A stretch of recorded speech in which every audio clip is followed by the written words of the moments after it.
அட்டகாசமான அரசியல்வாதியாக அதிரடி பயிற்சி பட்டறை பியூர் பாலிடிக்ஸ். அடுத்த வகுப்புகள் விரைவில் ஆரம்பம். தொடர்புக்கு 7388242442. யாரையும் அவர் இழிவுபடுத்தி பேசலை. ஒவ்வொருத்தரும் ஒவ்வொரு விதமாக புரிஞ்சுக்கிட்டு அதை கொச்சைப்படுத்தி வேறு விதமாக புரிய வைக்கிறார்கள். கீழே இருந்து கத்துறாங்க. அதற்கு அவர் ஒன்றும் பண்ண முடியாது. பொதுக்கூட்டத்தில் அந்த கூட்டத்தில் இருந்து யாரோ சத்தம் போடுகிறார்கள். இப்பொழுது நாங்கள் கீழே பேசுகிறோம். வெளியிலே இருந்து ஒருவர் சத்தம் போட்டால் அதற்கு அவங்க பொறுப்பு அல்ல. எனவே அதை சரியாக புரிந்திருக்க வேண்டும். இன்றைக்கு நீதிமன்றத்திற்கு அது போயிருக்கிறது. நீதிமன்றத்தில் இப்பொழுது விசாரிக்க போகிறார்கள். அங்கே அது என்ன என்பது வரும். எனவே அறிவுறுத்தலை மீறி கைது பண்ணியிருக்கிறாங்க. 11 டைம் கொடுத்துருக்காங்க பிற்பகல் வரைக்கும் சொல்லிட்டு. ஆனால் தொடர்ந்து கைது பண்ணி தஞ்சை கூட்டிட்டு போயிட்டு இருக்காங்க. அது இதுவே எப்படி அரசாங்கம் நடந்து கொள்கிறது என்பதற்கு ஒரு உதாரணம். உயர்நீதிமன்றத்தை விட நீதிபதிகள் சொல்லுவதை விட வேறு என்ன பெரிய பிரச்சனை? அவர்கள் சொல்லுவதுதான் ஒரு இறுதியாக இருக்கும்.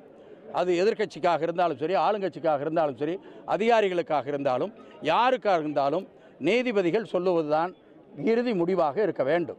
அவர்கள் மதியம் வரை நீங்கள் பொறுத்திருங்கள், நாங்கள் பிற்பகலில் விசாரித்து சொல்லுகிறோம் என்று சொன்ன பின்னாலே கைது செய்து அவர்களுக்கு அழைத்து செல்கிறார் என்று சொன்னால் இந்த இயக்கம் என்ன யோசிக்கும், என்ன செய்யும் என்பதை நீங்கள் யோசித்து பாருங்கள். பட்ஜெட் கூட்டத்தில் உதயநிதி இருந்தால் அவர் மிக தெளிவாக ஷார்ப்பாக பேசுகிறார். எனவே அவர்களுக்கு அது பிரச்சனையாக இருக்கிறது. ஆனால் அவர் கெடுதலுக்காக பேசுவதில்லை. இந்த மக்களுடைய நன்மைக்காக, இந்த மக்களுடைய பிரச்சனையை தீர்ப்பதற்காகத்தான் அவர் பேசுகிறார். எனவே அந்த அண்டர்ஸ்டாண்டிங்கோடு போனால் இந்த பிரச்சனை இருக்காது.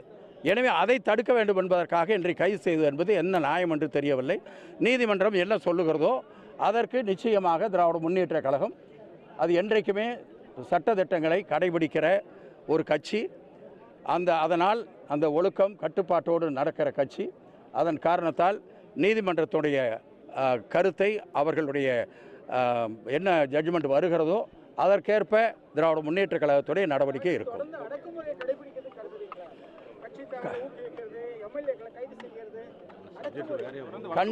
கண்டிப்பாக இது சொல்ல வேண்டிய விஷயம்.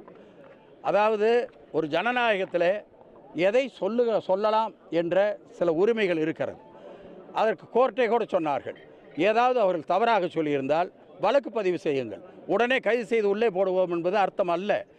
எனவே அந்த கருத்துக்கள் தவறாக இருந்தால், அவர் பேசியது உங்களுக்கு தவறு என்று பட்டால் அதற்காக வழக்கை பதிவு செய்யுங்கள், நீதிமன்றத்திற்கு கொண்டு வாருங்கள், நீதிமன்றம் முடிவெடுக்கும். அதற்காக எதற்கெடுத்தாலும் கைது செய்வது என்றால் அது சரியாக இருக்காது. அது